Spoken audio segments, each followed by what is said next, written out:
Hi friends, అందరికీ నమస్తే. నా పేరు రాజు. అయ్యో! బేవక పాపం ఫైనల్‌గా వెళ్ళేటప్పుడు రియలైజ్ అయింది అసలు ఆమె ఏదైతే మిస్టేక్ చేసింది అని. ఈరోజు ఏదైతే ఫైర్ కనిపించిందో నిన్న 2 డేస్ నుంచి ఆమెలో ఫైర్ కనిపిస్తుంది. కొంచెం గట్టిగా అరవడం స్టార్ట్ చేసింది. గట్టిగా మాట్లాడడం స్టార్ట్ చేసింది. ఇంతకుముందు కూడా అదే ఉండుంటే ఏం కాకుండే. నిఖిల్ ఎంబట అతను ఇగ లీడర్‌షిప్ క్వాలిటీస్ ఉన్నాయని చెప్పేసి అతని ఎంబట తిరగడము, అతను చెప్పిన మాట వినడము కిచెన్‌కి సంబంధించి. దానివల్ల ఏమైపోయిందంటే మొత్తము బయట కొంచెం ఫాలోయింగ్ అనేది అంత రాలేదు ఆమెకి. మిగతా వాళ్ళు అంతో కొంత కొంచెం కన్వర్జేషన్స్ మంచిగా ఎవరు ఇండివిడ్యువల్ గేమ్ ఆడుతున్నారు కాబట్టి వాళ్ళు కొంచెం సేవ్ అయ్యారు ఈరోజు. ప్రైజ్ మనీలో 2,00,000 కోత పెట్టాడయ్యా బిగ్ బాసు. వీళ్ళకైతే తెలుసు బిగ్ బాస్ ఏదో ఒకటి పనిష్మెంట్ ఇస్తాడని. ఎక్కడ పడితే అక్కడ పడుకుంటారు. లేకపోతే మొత్తం ఇంగ్లీష్‌లోనే. ఫస్ట్ వీక్ అయితే అసలు బిగ్ బాస్ వార్నింగే ఇవ్వలేదు. మరి ఎందుకు లాస్ట్‌కు ఎటు కొడతా ఇక మనీ 50,00,000 ప్రకటించలేదు. ప్రైజ్ మనీ ఎంతో కొంత కోసేద్దాం అనుకున్నాడో ఏమో తెలదు. అది కోయడం అయితే స్టార్ట్ చేసిండు. 2,00,000 ఫస్ట్ వీక్‌లోనే 2,00,000 అయితే కోసిండు. యాక్చువల్‌గా అయితే నాగార్జున సారు 5,00,000 అని ప్రకటించిండు వీక్‌కి. కానీ అందులో వీళ్ళు నిద్రపోయారు కదా! కొంతమంది నిద్రపోయారు, కొంతమంది ఇంగ్లీష్‌లో మాట్లాడారు. ఇక ఒక ఏవి అయితే ఏసి చూపించిండు వాళ్ళ నెగెటివ్స్ ఏంటి అని. ఇంగ్లీష్‌లో మాట్లాడిన దానికి నిద్రపోతే 2,00,000 కట్ చేయడం ఏందయ్యా సామి! మామూలుగా లేదు అసలు. వాళ్ళు ఇక నిద్రపోవాలంటే భయపడతారేమో. ఇక పక్కోళ్ళు కూడా వచ్చి లేవండి 2,00,000 కట్ చేస్తారు మళ్ళా నెక్స్ట్ వీక్‌కి మన ప్రైజ్ మనీ తగ్గిపోతదని చెప్పేసి పడుకునేటోళ్ళని కూడా లేపేటట్టే ఉన్నారు ఇక ఇప్పటి నుంచి. నిద్రపోయినా, ఇంగ్లీష్‌లో మాట్లాడినా మరి ఇంకా కొన్ని రూల్స్ కూడా మైకు ధరించకపోవడం ఇవన్నీ ఇక ఏదున్నా కూడా ఇక పక్కోళ్ళు ఇక ప్రైజ్ మనీ కోసమన్నా చెప్పేటట్టే ఉన్నారు ఇక మీరు రూల్స్ బ్రేక్ చేయకండని. మామూలుగా ప్లాన్ చేయలేదు బిగ్ బాస్ అయితే ఈసారి. టాప్ హీరోలందరివి కూడా మూవీస్ గెస్ చేయడము, డ్యాన్సెస్, దాని తర్వాత వాళ్ళని సేవ్ చేయడం అదైతే ఇక రెగ్యులర్‌గా అసలు హిందీ బిగ్ బాస్‌లో ఇట్లా డ్యాన్స్ పెట్టి వాళ్ళతో డ్యాన్స్ చేయించి, పాటలేసి డ్యాన్స్ చేయించి సేవ్ చేయడం ఇదంతా ఏముండదు. డైరెక్ట్ కంటెంట్ ఎక్కువ ఉంటది హిందీ బిగ్ బాస్‌లో. తెలుగు బిగ్ బాస్ వచ్చేసరికి ఓన్లీ ఇక్కడ పాటలతో కొనసాగించేస్తారు. మొత్తము టైం పాస్ చేస్తారు అంతే. వీకెండ్ ఎపిసోడ్ అనంగానే టైం పాస్ అంతే. కానీ అసలు అది కాకుండా ఏదైనా కొత్తగా ప్లాన్ చేస్తే బాగుంటుంది. అది ఎన్నిసార్లు ఎంతమంది దాన్ని విమర్శించినా కూడా అది ఇట్లా చేయడము టైం పాస్‌కి చేయడం అంత బాగాలేదని చెప్పినా కూడా మన బిగ్ బాస్ టీమ్ అనే వాళ్ళు వినరు వాళ్ళు. అదే గేమ్సే పెడతారు మళ్ళీ. అది సేవ్ చేయడం అది ఎందుకు అనవసరం అసలు. సేవ్ చేయడం ఒక్కొక్కళ్ళని సేవ్ చేయడము, ఒక గేమ్ ఆడి ఒకళ్ళని సేవ్ చేయడం అది టాపిక్ అసలు వేస్ట్ అది. ఎందుకు అట్లా చేయడము? డైరెక్టు ఒకళ్ళని అన్‌సేఫ్ అని చెప్పేసి డైరెక్ట్ లాస్ట్‌కి ఎలిమినేట్ చేస్తే అయిపోతది అది. మరి ఎందుకు టైమ్ పాస్ చేయడము? ఏదైనా కంటెంట్ లాక్కరావడానికి చేయాలి. అంటే ఇంతకుముందు ఒక జంతువుల గేమ్ పెట్టారు కదా! అదొకటి. అట్లాంటిది ఇంకొక 2 ప్లాన్ చేస్తే బాగుంటది. అంతేగాని అది ఎందుకో మరి పాటలు, డాన్సులు అది అనవసరం అసలు. ఈరోజు చెప్పుకోదగ్గది ఏమన్నా ఉందంటే వాళ్ళు యానిమల్స్ గేమ్. యానిమల్స్ బొమ్మలున్నది బ్యాడ్జ్ ఉంటది కదా! అది వాటికొక రీజన్ ఇచ్చారు ప్రతి ఒక్క దానికి కూడా. అది వాళ్ళ మెయిల్‌లో ఏసి తగిన కారణాలు చెప్పాలి. అదొక్కటే ఈరోజు పనికొచ్చే టాస్క్ అన్నట్టు. మిగతాదంతా కూడా అది టైమ్ పాస్ టాస్క్‌లే అన్నీ గూడా. ఈ యానిమల్ టాస్క్ ఏదైతే ఉందో ఇది ఒక విధంగా చెప్పాలంటే సేఫ్‌గా ఆడిన వాళ్ళకి, రియల్‌గా ఆడిన వాళ్ళకి చాలా తేడా ఉంటది. రియల్‌గా ఆడితేనేమో నామినేషన్‌కి పాయింట్స్ దొరుకుతాయి. కానీ సేఫ్‌గా ఆడిర్రనుకో ఎలాంటిది ఏముండదన్నట్టు. ఇగ అది నవ్వుకుంటా టైమ్ పాస్ చేసుడే అన్నట్టు ఇది గూడా. అంతే చేసిర్రు కొంతమంది. ఆదిత్య ఓం గాని, ఇప్పుడు శేఖర్ భాష గాని అతను జోక్స్ శేఖర్ భాష జోక్స్ గురించి అది ఏంటో మరి వాళ్ళకే తెలియాలి సేఫ్ గేమ్ మొత్తం గూడా. ఇక్కడ యానిమల్స్‌కి కొన్ని డెఫినేషన్స్ ఇచ్చారు నాగార్జున సార్. అంటే నాగార్జున సార్ అంటే big boss team. Big boss team చెప్తే నాగార్జున సార్ చెప్పినట్టే. అయితే క్యాట్ అంటే సెల్ఫిష్, క్రొకడైల్ అంటే మొసలి కన్నీరు, డాంకీ అంటే తెలివి తక్కువ, షీప్ అంటే బ్లైండ్‌గా ఫాలో అవ్వడం, నక్క అంటే కన్నింగ్, దోమ అంటే చిరాకు. ఇక చిరాకు, దోమ అది ఇదైతే ఏదుందో సగం మంది అదే తీసుకున్నారు ఇక. ఎందుకంటే సేఫ్ గేమ్ అన్నట్టు ఇక. ఇంకోటేందంటే తేలు అంటే అన్‌ట్రస్ట్ వర్తీ అన్నట్టు. అయితే ఫస్టు సేఫ్‌గా ఎవరు చేశారు, యానిమల్ బ్యాడ్జ్ ఎవరేశారు అనేది చెప్పుకుందాం. తర్వాత ఎవరు రియల్‌గా ఆడిర్రో చెప్పుకుందాం. ఫస్ట్ సేఫ్‌గా ఆడింది నబీల్. నబీల్ వచ్చేసి యష్మికి ఏశాడు. ఏంది ఆమె సెల్ఫిష్ క్యాట్‌దేశాడన్నట్టు. ఏందంటే ఆమె గెలవడానికి స్వార్థంగా ఉంటది అని చెప్పేసి ఏశారు.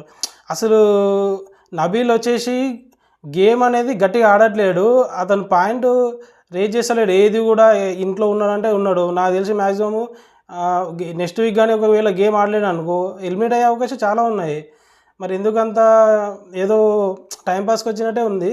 ఇంకో కొంచెం గట్టిగా టాస్కులు కానీ ఏదైనా సరే మంచిగా ఆడి ఏదైనా కన్వర్జేషన్లో గట్టిగా కొట్లాడితే బాగుంటుంది. అంతేగాని ఇక్కడ కూడా సేఫ్ గేమ్ ఆడడము, హౌస్లో మొత్తం సేఫ్ గేమ్ ఆడడం అది ఆడియన్స్కి ఎంత మాత్రము నచ్చదు అట్లా. నెక్స్ట్ ఆదిత్యం కూడా అంతే, అతను కూడా మొత్తము సేఫ్ గేమే ఆడుతుండు. అతను కూడా నేను అసలు నాగార్జున సార్ కూడా చెప్పారు, మీరు అక్కడ కనిపించండి కెమెరాలో కూడా కనపడట్లేదు అని చెప్పి స్టోరీ కూడా పంపించారు. మరి అతను ఎందుకు సేఫ్ గేమ్ ఆడుతుండు? అతను కూడా మంచి ఎక్స్పీరియన్స్ ఉన్న పర్సన్, డైరెక్షన్ అనుభవం ఉంది, అన్నీ తెలుసు, యాక్టింగ్ అనుభవం ఉంది. మరి అట్లాంటప్పుడు అతనికి రియల్గా ఆడడం ఎలా, సేఫ్గా ఆడడం అనేది మరి తెలుసు కదా. మరి ఎందుకు సేఫ్గా ఆడుతుండో అర్థమవుతలేదు. అతను కూడా ఇప్పుడు కలిసి మామ అనుకుంటారు కదా శేఖర్ భాష, అతనికి ఇచ్చిండి ఆ ట్యాగ్ దోమ అని చెప్పేసి. ఎందుకంటే అతను ఎప్పుడు పడితే అప్పుడు జోక్స్ చేస్తూ ఉంటాడు, ఈ సిచ్యువేషన్ తెలియదు, ఏం తెలియదు. ఇప్పటివరకు నాకు ఒక 2000 జోక్స్ చెప్పిండొచ్చు అని చెప్పేసి ఆదిత్యం చెప్తాడు. కానీ అతనికి శేఖర్ భాషకి మధ్య మంచి కనెక్షన్ ఉంది. అది అతనికి ఇస్తే అది లైట్ తీసుకుంటాడు.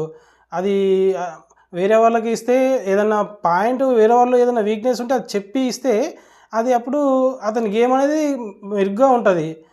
ఆ పాయింట్ క్యాచ్ చేస్తలేరు ఎవరు కూడా. మరి ఎందుకంత సేఫ్గా ఆడాలనుకున్నా అంటే ఫస్ట్ వీకే కదా తర్వాత చూద్దామని అనుకుంటున్నారేమో. కానీ ఇప్పుడు బేబక్కకి ఈరోజు ఏదైతే పరిస్థితి వచ్చిందో నెక్స్ట్ రాబోయే 1 వీక్ ఆ 2 వీక్లో వాళ్ళకు కూడా అదే పరిస్థితి వస్తుంది. నెక్స్ట్ నిఖిల్ సేఫ్ గేమ్ ఎందుకు ఆడాడో అర్థమవుతలేదు. ఎందుకంటే అతనికి చాలా పాయింట్లు ఉన్నాయి. శేఖర్ భాషని అయితే నామినేట్ చేసిండు, మరి ఎందుకు మరి అతను ఎందుకు అట్లా చేసిండు? సోనియాతో చిన్న కనెక్షన్, ఫ్రెండ్షిప్ యాంగిల్ ఉంది, సరే వదిలేసిండు అని అనుకుందాం. నెక్స్ట్ బేబక్క కన్నా చెప్పాలి కనీసము. మరి అతను ఎందుకు వదిలేసిండో నాకు అర్థం కాలేదు. అతను కూడా చాలా సేఫ్ గేమ్ ఆడుతున్నట్టు అనిపిస్తుంది. టాస్క్లో కూడా అంత ఇప్పుడు మొన్న క్లాన్ టాస్క్లో కూడా ఫెయిల్ అయిపోయిండు కంటెస్టెంట్లను తన టీంలోకి తీసుకునే విధానంలో. యష్మి ఎంత మెరుగ్గా ప్లాన్ చేసి కంటెస్టెంట్లను పెంచుకుంది, అతను మాత్రం ఫెయిల్ అయిపోయాడు. ఉన్న కంటెస్టెంట్ విష్ణుప్రియను కూడా ఆమె అతని దాంట్లోకి తీసుకోలేడు. లాస్ట్కి అయితే ఆమె నైనిగా తీసుకుంది. అతను కానీ మంచి ఆడకపోతే టాప్ 5కి వచ్చాడు కూడా కష్టము. వీళ్ళంతా కూడా మరి 4 రోజులు ఉండిపోదామన్నట్టు వచ్చారేమో అర్థమవుతలేదు. మంచిగా ఆడితేనే గేమ్లో ఉంటారు. ఎన్నో రీజన్లు ఉన్నాక అతను శేఖర్ భాషకి నీ జోక్స్ వల్ల చిరాకు వస్తుందని చెప్పేసి సింపుల్గా సేఫ్గా ఆడడం. ఎట్లాగో శేఖర్ భాష దాన్ని సింపుల్గా లైట్గా తీసుకుంటాడు. అదంత పెద్ద విషయం కూడా కాదు, అది నామినేషన్కి పాయింట్ కూడా కాదు అది నెక్స్ట్. కానీ అతను కొంచెము ఇంప్రూవ్ చేసుకుంటే బాగుంటుంది గేమ్ని. నెక్స్ట్ ఈ అభయ్ ఏంటంటే ఒక 2 రోజులు మంచిగా అనిపిస్తాడు, ఒక 2 రోజులు ఆమె ఇతనేంద్ర బాబు ఏం గేమ్ లేదు అనిపిస్తుంది. అట్లా ఉంది అభయ్ కథ. అతనికి కూడా చాలా పాయింట్లు ఉన్నాయి, కానీ సేఫ్ గేమ్ మరి రేష్మికి సెల్ఫిష్గా ఆడుతుంది, గేమ్ గెలవడానికి ఏదైనా చేస్తుంది అని చెప్పేసి క్యాట్ ఇచ్చాడు. మరి అతను కూడా మరి ఎక్కువ రోజులు అనుకుంటున్నా, మరి మధ్యలో పోవాలనుకుంటున్నా, అది చూడాలి. మరి చాలా పాయింట్స్ ఉన్నాయి చెప్పడానికి. ప్రతి ఒక్కళ్ళ మీద వాళ్ళకి ఈ 1 వీక్లో వాళ్ళకి ఏదో ఒక దగ్గర వాళ్ళకి ఎవరి విషయంలోనైనా నెగిటివ్ అనిపించచ్చు. టాస్క్ ఇచ్చినప్పుడు దాన్ని మంచిగా లేవనెత్తడానికే ట్రై చేయాలి. కానీ అదేదో అయిపోయిందంటే అయిపోయింది, 1 సెకండ్లో అది ట్యాగ్ వేసేసినామా వచ్చేసినామా, అది ఎందుకు పనికిరాంది, అది వేస్ట్. నెక్స్ట్ శేఖర్ భాష ఇక జోక్స్ అయితే బాగానే వేస్తాడు. ఇక్కడ తెలివిగా తీసుకుండు, కన్నింగ్ అని తీసుకుండు నెగిటివ్ది, కానీ ఇవ్వడం అయితే పాజిటివ్గా ఇచ్చిండు. అది కూడా సేఫ్ గేమే కదా. అట్లా నెగిటివ్గా ట్యాగ్ తీసుకొని పాజిటివ్ ఇవ్వడం కూడా అది సేఫ్ గేమే అంటారు. యష్మికి కన్నింగ్ అంట గెలవడానికి ఏమైనా చేస్తుంది, గెలవడానికి అది ఉండాలి అంటే కన్నింగ్నెస్ ఉండాలని చెప్పి చెప్తున్నాడు. మరి అది కూడా సేఫ్ గేమే. ఆమె నవ్వుతుంది, ఆమెకి అసలు డిఫెండ్ చేసుకోవడానికి కూడా అవసరం లేదన్నట్టు ఉంది వాళ్ళు చెప్పే పాయింట్స్ యష్మి. మరి ఏంటో మరి వాళ్ళకే తెలియాలి. ఇక మణికంఠ కూడా అతనికి కూడా చాలా పాయింట్స్ ఉన్నాయి. చాలా వ్యక్తుల విషయంలో అతనికి కొంచెం అది ర్యాప్ దెబ్బతింది. యష్మితో కూడా ర్యాప్ దెబ్బతింది కొన్ని విషయాలలో. మరి ఎందుకు శేఖర్ భాషని ఎంచుకున్నాడో అర్థం కాలేదు. చిరాకు అని చెప్పి దోమ ట్యాగ్ అయితే వేసిండు శేఖర్ భాషకి. అతను కూడా సింపుల్గా అయిపోగొట్టేసిండు. ఇక్కడ మన శేఖర్ భాష ఊరుకుంటాడా, మళ్ళీ ఒక జోకి వేసిండు. ఇక నాగార్జున సార్తో చెప్పినట్టు ఇక మణికంఠ అక్కడెక్కడో ఉంటాడు, దగ్గరికి పోదామన్నా కూడా రాకు అంటాడు అని చెప్పేసి అక్కడ కూడా జోక్ చేశారు. అందరు నవ్వారు, అది వేరే విషయము. మంచిగానే కామెడీ చేస్తాడు శేఖర్ భాష. ఇప్పటి వరకు నేను చెప్పిన పేర్లన్నీ కూడా అందరూ కూడా సేఫ్ గేమ్ ఆడిన వాళ్ళే. ఇప్పుడు రియల్గా గేమ్ ఎవరు ఆడిరు అనేది చూద్దాం. ఫస్ట్ యష్మి అయితే బేబక్కకి షీప్ అని చెప్పి ఇచ్చింది, అంటే బ్లైండ్గా వెళ్తుందని. మనం ఈరోజు వెళ్ళిపోవడానికి రీజన్ కూడా యష్మి చెప్పిన రీజనే. ఎందుకంటే ఆమె నిఖిల్ని ఫాలో అవ్వడం, అతను చెప్పిన ఏవైతే పనులు ఉన్నాయో అవి చేయడము, కిచెన్ని స్ట్రిక్ట్, అంటే నిఖిల్ చెప్పిన మాటలని కిచెన్ని స్ట్రిక్ట్గా ఉండడము, అందరిలో నెగిటివ్ అయింది ఆమె. సో ఆమె బ్లైండ్గా నిఖిల్ని ఫాలో అయింది. ఒకవేళ ఆమె తన గేమ్ తను ఆడింటే ఈరోజు మంచిగా నెక్స్ట్ వీక్ కూడా కంటిన్యూ అయ్యేది, కొంచెం గేమ్ని ఇంప్రూవ్ చేసుకోవడానికి ఛాయిస్ ఉండేది. నెక్స్ట్ నైనిక తేలు డ్యాగ్ తీసుకుపోయి మణికంఠ వీళ్ళు వేసింది, ఎందుకంటే అన్ట్రస్ట్ వర్త్ అని చెప్పేసి చెప్పింది అన్నట్టు. అసలు ఏంటంటే మణికంఠకి ట్యాగ్ వేయడానికి కారణం ఏంటంటే అతను ఎప్పుడైతే క్లాన్ సెలెక్షన్ ఉందో అప్పుడు ప్రతి ఒక్కళ్ళ దగ్గరికి పోయి కూడా నేను మీ క్లాన్లోకి రావాలనుకుంటున్నాను, మీరు ఆహ్వానిస్తే నేను 100% నన్ను నిరూపించుకుంటానని చెప్పి ప్రతి ఒక్కరికి అడిగిండు. కాకపోతే ఈమె ఏమనుకుంది, నైనిక నాకు అడిగిండు, వాళ్ళకు కూడా అడిగిండు, అది నాకు ట్రస్టీగా అనిపించలేదు అని చెప్పేసి చెప్తుంది. కానీ మణికంఠ ఇంటెన్షన్ అక్కడ వేరు. ఇప్పుడు బిగ్ బాస్కి వచ్చింది ఎందుకు, ప్రతి ఒక్కరు కూడా తనను తాను నిరూపించుకోవడానికి బిగ్ బాస్ వస్తారు. గేమ్ ఆడాలంటే ఖచ్చితంగా ఎందులో ఒక దాంట్లో ఉండాలి. అట్లా అని చెప్పేసి ఎవరైనా తీసుకోకపోతే ప్రాబ్లం అవుతుంది అని చెప్పి అందరినీ కొంచెం అడుగుతున్నాను అన్నట్టు, నేను ఆడతాను అని చెప్పేసి నైనికనైనా యష్మినైనా నిఖిల్నైనా అక్కడ పోయి అడిగిండు అన్నట్టు, నేను వస్తానని చెప్పేసి. అందులో అసలు తప్పే లేదు, 1% కూడా తప్పలేదు అతను అడిగిన దాంట్లో. కానీ ఈమె నైనిక దాన్ని, అంటే ఆమె పాయింట్ ఆఫ్ వ్యూలో అది తప్పు అన్నట్టు. అంటే అక్కడ పోయి అడగడము, నేను వస్తా అని చెప్పి అడగడం అనేది ఆమె పాయింట్ ఆఫ్ వ్యూలో తప్పు. కాకపోతే మణికంఠ పాయింట్ ఆఫ్ వ్యూలో అది కరెక్ట్, 100% కరెక్ట్ అది. నెక్స్ట్ ప్రేరణ సీతకి తేలు ట్యాగ్ వేసింది, ఎందుకంటే ఆమె క్యాజువల్గా తీసుకుంటుందని చెప్పి అనుకున్నదంట. కాకపోతే పర్సనల్గా తీసుకుందని చెప్పి చెప్పింది. ఏదంటే మొన్న కిచెన్లో ఏదైతే జ్యూస్ బాటిల్ డస్ట్బిన్లో పడేసింది అది క్యాజువల్గా తీసుకుంటుందని చెప్పి ఈమె అనుకుంది. కానీ ఆమె సీత సీరియస్గా తీసుకుంది. కానీ అన్ట్రస్ట్ వర్తి అనే స్టేట్మెంట్కి ఆమె చెప్పిన రీజన్కి అయితే కనెక్షన్ ఉన్నట్టయితే అనిపిస్తలేదు. నెక్స్ట్ పృథ్వీ వచ్చేసి డాంకీ ట్యాగ్ని బేబక్క మెడలో అయితే వేసిండు. అంటే డాంకీ ట్యాగ్ అంటే తెలివి తక్కువ అని చెప్పేసి వేసిండు. ఎందుకంటే నిఖిల్కి స్ట్రాంగ్ అని ఆమె భావించింది, కానీ తనను తాను స్ట్రాంగ్ అని అనుకోలేదు అని చెప్పేసి పృథ్వీ ఆ ట్యాగ్ని వేసిండు. అది మన point of view, audience point of వ్యూలో కూడా కరెక్ట్. ఆమె చెప్పినప్పుడు కూడా నిఖిల్లో లీడర్షిప్ క్వాలిటీస్ ఉన్నాయి, అందుకే తనతో ఉండాలి అని అనుకుంటున్నాను అని చెప్పేసి చెప్పింది. కానీ ఆ నమ్మకం ఏదో తన మీద తాను పెట్టుకొని కొంచెం గట్టిగా ట్రై చేసింటే ఆమెనే చీఫ్ అయ్యేది. ఇంకోటి ఏంటంటే ఈరోజు నెక్స్ట్ వీక్ కూడా ఉండే పరిస్థితి ఉండేది. ఇక్కడ బేబక్క డిఫెండ్ చేసుకుంటుంది, ఒకళ్ళ స్ట్రెంత్ అనేది 1 డేలో ఎట్లా డిసైడ్ అవుతుంది, అలా అయితే మరి బిగ్ బాస్ ఒక రోజులో పెడితే అయిపోతుంది కదా, మరి 100 రోజులు ఎందుకు పెడుతున్నారు అని చెప్పేసి బేబక్క పృథ్వీతో అంటుంది. ఒక రకంగా ఆమె చెప్పింది వాస్తవమే కావచ్చు, కానీ ఏది నిరూపించుకున్నా ఫస్ట్ డే నుంచే నిరూపించుకోవాలి ఫస్ట్. ఎందుకంటే ఆడియన్స్కి నువ్వు ఎవరో తెలియదు, అందరికీ తెలియాలని, కొంతమందికి తెలిసి ఉంటుంది కానీ అందరికీ తెలియాలని రూల్ లేదు కదా బిగ్ బాస్ చూసే వాళ్ళందరికీ. సో నువ్వు ఫస్ట్ డే నుంచే అంతో కొంత ఇంప్రెషన్ అనేది జనాల మీద పడితే అప్పుడు నీకు ఓట్లు వేసి నెక్స్ట్ వీక్కి పంపిస్తారు. కానీ ఫస్ట్ వీకే ఏం ఇంప్రెషన్ లేదు, ఫస్ట్ డేనే ఏం ఇంప్రెషన్ లేదు అని అంటే అది ఫస్ట్ వీక్లోనే బయటకి వెళ్ళిపోయే అవకాశం ఉంటుంది. ఈరోజు ఏదైతే జరిగిందో అలా ఉంటుంది అన్నట్టు. ఇక్కడ మనం పృథ్వీకి అయితే 100% అతను చెప్పిందే కరెక్ట్ అని చెప్పి మనం ఒప్పుకోవచ్చు. ఇక సోనియా అండ్ విష్ణుప్రియ వీళ్ళిద్దరి మధ్య అయితే గొడవ రోజు రోజుకి అది కొనసాగుతూనే ఉంది. ఈరోజు కూడా ట్యాగులు ఇచ్చుకున్నారు. నిన్న ఏదైతే జరిగిందో విషయం దానిపై మిన్నే ఒకరికొకరు ట్యాగ్ ఇచ్చుకున్నారు. సోనియా వచ్చేసి విష్ణుప్రియకి కన్నింగ్ నక్క ట్యాగ్ వేసింది. ఏం చెప్పిన రీజన్ ఏంటంటే ఆమె ఇక ఇండైరెక్ట్గా పోక్ చేస్తుంది, ఇండైరెక్ట్గా మాట్లాడుతుంది అని చెప్పేసి విష్ణుప్రియకి చెప్తుంది. అసలు నిన్న ఏదైతే ఉందో విష్ణుప్రియ లైట్ తీసుకుంటే అయిపోతుండే, సరే ఆమె తీసుకోలేదు. ఈమె తర్వాత ఆమె దగ్గరికి వచ్చి అన్అడల్టరేటెడ్ అని చెప్పేసి అనడము, తర్వాతకి వెళ్ళి ఏదో కెమెరా కోసమే యాక్టింగ్ చేసింది తప్పితే ఏం లేదు అక్కడ. పోయి అక్కడ ఏడవడం అనేది జస్ట్ అటెన్షన్ గ్యాదర్ చేయడం కోసమే, ఆడియన్స్ అటెన్షన్ గ్యాదర్ చేయడం కోసం ట్రై చేసింది తప్పితే అందులో పెద్ద మ్యాటర్ ఏం లేదు. అది జస్ట్ అయిపోయేదానికి దాన్ని పెద్దగా చేసింది అంతే. అక్కడ విష్ణుప్రియది 50-60% విష్ణుప్రియది కరెక్ట్ ఉంది, ఈమె ఒక 40%-45% ఈమెది కరెక్ట్ ఉంది. ఏంటంటే ఇద్దట్లో మైనస్లు ఉన్నాయి, ఇద్దట్లో ప్లస్లు ఉన్నాయి ఆ విషయంలో. ఇద్దరు కూడా ఒకరినొకరు రెచ్చగొట్టుకున్నట్టే మాట్లాడారు. ఈరోజు విష్ణుప్రియ సోనియాకి ఏదైతే ట్యాగ్ ఇచ్చిందో ముసలి కన్నీరు క్రొకడైల్కి సంబంధించి, అదైతే 100% కరెక్ట్ అనే చెప్పొచ్చు. అది ఆడియన్స్కి కూడా బాగానే ఇచ్చారు కదా ఈ ట్యాగ్ అని అనిపిస్తుంది. ఎందుకంటే నిన్న ఏడ్చిన విధానము అట్లనే ఉంది. సోనియా ఏడ్చిన విధానం అయిపోయే విషయాన్ని రెచ్చగొట్టి ఒకరికొకరు రెచ్చగొట్టుకొని పెద్ద చేసుకున్నారు తప్పితే అది ఏడవలసిన టాపికే కాదు అసలు. నెక్స్ట్ వచ్చేసి సీత ప్రేరణకి అయితే ట్యాగ్ ఇచ్చింది. ఏంటి, బ్లైండ్గా ఫాలో అవుతుందని చెప్పేసి షీప్ ట్యాగ్ ఇచ్చింది. ఆమె ఫస్ట్ రాగానే నిఖిల్ని ఫాలో అయింది. తర్వాతకి వెళ్ళి ఇప్పుడు యష్మిని ఫాలో అవుతుంది. ఆమె ఏది చెప్తే అది వింటుంది అని చెప్పేసి ఆమెకి షీప్ ట్యాగ్ ఇచ్చింది. ఒక విధంగా చెప్పాలంటే అది వాస్తవమే. ఫస్ట్ నిఖిల్తో ఉంది ప్రేరణ, కాకపోతే అప్పుడు కూడా సోగానే ఉంది. తర్వాతకి వెళ్ళి నిఖిల్ వచ్చేసి సోనియా దగ్గర ఉండడము, సోనియాతో ఎక్కువ మాట్లాడడం వల్ల కొంచెం ఇప్పుడు ప్రేరణ దూరంగా ఉంటుంది. తర్వాత యష్మి క్లాన్లోకి వెళ్ళింది కదా, ఇక యష్మి ఏం చెప్తే అది చేస్తుంది అన్నట్టు.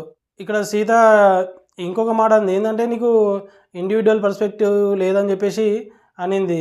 దానికి ఆమె డిఫెండ్ చేసుకుంది, నన్ను నేను ఫాలో అవుతాను, నేను ఎవరి మాట వినను అని చెప్పేసి ఇక్కడ ప్రేరణ డిఫెండ్ చేసుకుంది. ఇక సోనియా వీళ్ళిద్దరి మధ్యలో ఫస్ట్ డే నుంచి ఏదో ఒకటి ఇక గొడవ జరుగుతూనే ఉంది. కుక్కర్ నుంచి స్టార్ట్ అయింది. ఈరోజు కూడా ఆమె చెప్పిన రీజన్ కూడా అదే. మళ్ళీ కూడా నన్ను చూస్తే ఆమెకు చిరాకు వేస్తుంది, అందుకే నేను ఈ చిరాకు ట్యాగ్ ఇచ్చిన అని చెప్పేసి చెప్తుంది. అది నిజంగా అది స్టార్టింగ్ డే నుంచి స్టార్ట్ అయింది వాళ్ళిద్దరి మధ్యలో గొడవ. మరి ఆమె ఒక విధంగా బేబక సోనియాని చూస్తే నన్ను ఆ విధంగా చూడకని చెప్పి కూడా అని అన్నదంట. మరి ఆమెకి బేబకకి మరి ఎందుకు కిచెన్ విషయంలోనే, అది కూడా నాకు తెలిసి అది వేరేది ఏది కూడా వాళ్ళ మధ్యలో మరి పాత కక్షలు ఏమైనా ఉన్నాయంటే అవి ఉండకపోవచ్చు. అది కిచెన్లోనే స్టార్ట్ అయింది. ఇప్పుడు ఫస్ట్ వీక్ ఎలిమినేషన్తో అది ఎండ్ అయింది. ఇంకోటి ఏంటంటే ఇప్పుడు ఇన్ని రోజులు బేబక కిచెన్లో ఉంది కదా, మరి ప్రతి ఒక్కరు కూడా ఏదో ఒకటి అన్నారు, ఆమె లేట్ చేస్తుందని, అది చేస్తుందని, ఇది చేస్తుందని అన్నారు. మరి ఇప్పుడు ఎలిమినేట్ అయింది కదా, మరి ఇప్పుడు కిచెన్ ఎట్లా సరిదిద్దుతారో చూడాలి. మరి ఎవరు వంట చేస్తారు, మరి బ్రేక్ఫాస్ట్ ఎంత తొందరగా చేస్తారు, ఎంత తొందరగా తింటారు అనేది మనము నెక్స్ట్ వీక్ చూస్తే మనకు అర్థమవుతుంది. సో ఇప్పటివరకు చెప్పిన వాళ్ళంతా కొంచెం రియల్గా, ఫస్ట్ చెప్పిన వాళ్ళంతా సేఫ్ గేమ్ ఆడిన వాళ్ళు. ఇప్పుడు నేను నెక్స్ట్ చెప్పిన వాళ్ళంతా వాళ్ళు రియల్గా వాళ్ళకు వచ్చిన రీజన్స్, వాళ్ళకి ఏవైతే బిగ్ బాస్ హౌస్లో ఈ 1 వీక్లో జరిగినాయో అవి చెప్పారు. చెప్తే అలా రియల్గా చెప్పాలి. అది రేపటి వీక్కి కూడా యూజ్ అవుతాయి. అవి నామినేషన్స్కైనా పాయింట్లు దొరుకుతాయి. కావాల్సింది వాళ్ళకి కంటెంట్ దొరకాలి అంటే లాగాలి. సో అట్లా. కానీ సేఫ్గా నీవు జోక్స్ చేసే చిరాకు వచ్చేసింది, నువ్వు బాగా ఆడతావు, సెల్ఫిష్గా ఆడతావు, మంచిగా ఆడతావు అంటే అది వేస్ట్. అది ఎప్పుడైనా కూడా నెగిటివ్ రూపంలోనే పాజిటివ్ తెచ్చుకోవాలి. కానీ వాళ్ళకి పాజిటివ్ చెప్తే అది మనకు నెక్స్ట్కి యూజ్ అవ్వదు. అది మరి కొంతమందే గ్రహిస్తారు. ఆ గ్రహించిన వాళ్ళలోనే విన్నర్స్ ఉంటారు. ఎవరైతే సేఫ్గా ఆడతారో వాళ్ళు వీక్ బై వీక్ ఎలిమినేట్ అవుతూ ఉంటారు. ఇక నిన్న సోనియాని ఫస్ట్ సేవ్ చేశారు కదా, సోనియాని మరి ఆమె ఎక్కువ ఓట్స్ వచ్చినాయి నేనే టాప్ అని అనుకుంటుందేమో, ఆమె చూడాలి. మరి నెక్స్ట్ ఈరోజు వచ్చేసి సెకండ్ సేఫ్ శేఖర్ భాషని చేశారు. శేఖర్ భాష ఇక అందరికీ జోక్స్ వేస్తూ కనెక్ట్ అవుతుండు, ఆడియన్స్కి కూడా కనెక్ట్ అవుతుండు. కాకపోతే కొంచెం సేఫ్ గేమ్ ఆడకుండా కొంచెం టాస్క్లు అవి మంచిగా ఆడితే ముందుకు వెళ్ళే అవకాశం ఉంటుంది. థర్డ్ సేఫ్ పృథ్వీ కూడా తన గేమ్ని ఇంకా చాలా ఇంప్రూవ్ చేసుకోవాలి. అతను లైట్గానే కనబడుతుండు. ఎపిసోడ్లో చూస్తూ ఉంటే అందరికీ ఒక 10 నిమిషాల కంటెంట్ ఉంటే, కొందరికి 10 నిమిషాల కంటెంట్ ఉంటే ఇతనికి 2 minutes కూడా ఉండకపోవచ్చు. ఇంకా ఇంప్రూవ్ చేసుకుంటే టాస్క్లలో గట్టిగా ఇస్తే బాగుంటుంది. ఫోర్త్ సేఫ్ వచ్చేసి విష్ణుప్రియ బయట ఎట్లా ఉన్నా, బయట ఏ షోలు చేసినా, ఏ ప్రోగ్రాంలు చేసినా, ఈ షోలో మాత్రం చాలా బాగా తను జెన్యున్గా ఉంటుందని అనిపిస్తుంది. ఫస్ట్ వీక్లో అయితే ఆమె జెన్యున్గా ఉంది. జెన్యున్గానే సోనియా లాగా అయితే ఆమె కంటెంట్ కోసం అయితే ప్రయత్నిస్తలేదు. ఆమె ఏది ఉంటే అది అనేస్తుంది, ఏది ఉంటే అది మాట్లాడుతుంది. ఉంటే జెన్యున్గా ఉండాలి. కాకపోతే కంటెంట్ లాస్ట్ సీజన్లలో కొందరు చేశారు, ఆమె కూడా కంటెంట్ కోసమే ట్రై చేసింది. ఇప్పుడు నాకెందుకో సోనియా కూడా పాయింట్ దొరికితే చాలు యూజ్ చేసుకుందామని చెప్పి అనిపిస్తుంది ఆమెకి. సో అట్లా నిన్న పాయింట్ దొరికింది, ఇక ఏడ్చుకుంటూ కూర్చున్నది. ప్రజెంట్ అయితే విష్ణుప్రియ టాపిక్లో విష్ణుప్రియనే జెన్యున్ అనిపిస్తుంది. లాస్ట్కి వచ్చేసి ఇక మణికంఠన్ అయితే మరి అతనికి ఓట్లు తక్కువ వచ్చినాయని కాదు, బాగానే వచ్చి ఉంటాయి. మరి మరి బిగ్ బాస్కి పెడదాం, లాస్ట్లో పెడదాం. మిగతా వాళ్ళు కూడా అనుకున్నారు కదా మణికంఠ వెళ్ళిపోతాడని చెప్పేసి. సో వాళ్ళకు కూడా మణికంఠని వీక్ కంటెస్టెంట్ అని అనిపించేలా చేద్దామని అనుకున్నాడేమో. లాస్ట్ 2లో పెట్టాడు బేబెక్కని, మణికంఠని లాస్ట్ 2లో పెట్టింది కదా. ఇక బేబెక్కని అయితే ఇక పంపించేశారు బయటకి. ఆమెకి ఒక టాస్క్ ఇచ్చారు. ఏంటంటే కొంతమందికి ఎవరు రోడ్డు మీద ఉంటారో అని చెప్పేసి, అది బిగ్ బాస్ కొత్త తాట అనుకుంటా, ఒక బోర్డు పెట్టి వాళ్ళ ఫోటోలను రోడ్డు మీద పడేయమని చెప్పిండు బేబక్కకి అయితే. ఇక ఆమె ఒక్కరినొక్కరు పడేయడం స్టార్ట్ చేసింది. బేబక్క వెళ్తూ ఒక 4 ఫొటోస్ని అయితే రోడ్డు మీద పడేసి వెళ్ళింది. రోడ్డు మీద అంటే అక్కడనే స్టేజ్లో, రోడ్డు మీద అంటే బయటకు వెళ్ళి రోడ్డు మీద కాదు. ఫస్ట్ వచ్చేసి సోనియా, ఇక వాళ్ళది ఫస్ట్ నుంచి కంటిన్యూ అవుతుంది కదా అదే టాపిక్ మీద, నువ్వంటే నెగిటివ్ వైబ్ ఉంది అని చెప్పేసి ఆమె ఫోటో అయితే ఫస్ట్ పడేసింది. తర్వాత పృథ్వీ ఫోటోను కూడా పడేసింది. పృథ్వీకి చెప్పినది ఏంటంటే, నన్ను అన్ఫిట్ అన్నావు కానీ నేను ఫిట్ అయ్యి అన్ని టాస్కులు బాగా ఆడాను అని చెప్పేసి చెప్పింది. కానీ నీలో కూడా ఒక ఇష్యూ ఉంది, అగ్రెసివ్ అవుతావు.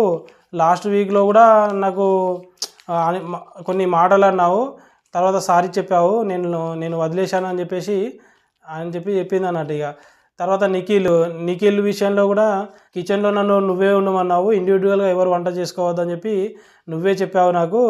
ఇంకోటి ఏంటంటే కారం తనే ఎక్కువ వేయించాడు ఆ రోజు, దానివల్లే అప్పటి నుంచే ఇష్యూస్ స్టార్ట్ అయినాయి అని చెప్పేసి నిఖిల్ గురించి కూడా చెప్పింది. నిఖిల్ కూడా అది పొరపాటున అయింది కానీ అది నేను కావాలని చేసింది కాదు, అది నా మిస్టేకే అని చెప్పేసి నిఖిల్ కూడా ఒప్పుకున్నాడు. లాస్ట్కి మణికంఠది కూడా రోడ్డు మీద వేసింది.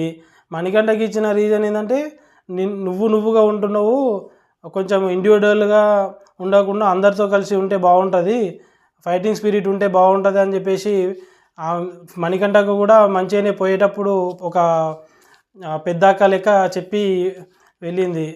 సో ఏవి వేశారు ఆమెది బాగానే ఉంది 1 వీక్ది. కొన్ని ఇంకా ఎక్కువ రోజులు ఉంటే కొంచెం బాగుండేది. ఎవరికైనా ఫస్ట్ వీకే వెళ్తే కొంచెం బాధనే అనిపిస్తుంది, కొన్ని రోజులు ఉంటే బాగుంటుండే కదా, కొంచెం ఆడియన్స్లో ఇంకా ఎక్కువ రోజులు ఉంటే బాగుంటుండే కదా అన్నట్టు ఉంటుంది. కానీ ఆడియన్స్ ఏదైతే ఇచ్చిరో తీర్పు కట్టుబడిగా వెళ్ళాల్సిందే. ఇక ఒకవేళ ఆపాలి అనుకుంటే బిగ్ బాస్ టీం వాళ్ళు ఆపచ్చు, కానీ మ్యాక్సిమం ఈరోజు వినాయక చవితి ఎలిమినేషన్ ఉండదని అనుకున్నాం అందరం కూడా. కాకపోతే మరి వాళ్ళ థాట్స్ ఏందో, మరి నెక్స్ట్ వీక్ మరి వైల్డ్ కార్డ్ ఎంట్రీస్ ఏమైనా ప్లాన్ చేస్తుండొచ్చు కావచ్చు. ఎక్స్ కంటెస్టెంట్లు కూడా తెద్దామనే ప్లాన్లో ఉన్నారు. సో దానివల్ల ఈమెనైతే తొందరగా పంపించారు. ఎవ్రీ సీజన్లో కూడా ఫస్ట్ ఎవరో ఒక లేడీస్ ఎక్కువ ఏజ్ ఉన్న వాళ్ళని బయటకు పంపించడం జరుగుతుంది బిగ్ బాస్ సీజన్లో. మరి అదేంటో తెలీదు. ఈసారి కూడా ఫస్ట్ వీక్ పంపించడానికి తెచ్చినట్టే ఉంది ఆమెని. సో ఈరోజు ఏదైతే జరిగిందో ఆ టాస్క్ నుంచి రేపటికి నామినేషన్ ఏదైతే ఉందో అందులో గట్టిగా నామినేషన్లు పడతాయి. సేఫ్ గేమ్ ఆడిన వాళ్ళకి పడకపోవచ్చు, కాకపోతే మిగతా వాళ్ళు ఎవరైతే రియల్ గేమ్ ఆడిరో ఈరోజు అందులో పాయింట్స్ తీసుకొచ్చి రేపు నామినేషన్లు ఇస్తారు. ఇంకా కొత్త పాయింట్స్ కూడా వస్తాయి, అది రేపు చూద్దాం. వాళ్ళు ఎవరిని ఏ విధంగా నామినేట్ చేసిరు, ఎట్లా కొట్టుకున్నారు, ఎట్లా తిట్టుకున్నారు అనేది రేపటి ఎపిసోడ్లో తర్వాత మనం మాట్లాడుకుందాం. చూస్తూ ఉండండి, సబ్స్క్రైబ్ చేయండి, లైక్ చేయండి. Thank you for watching.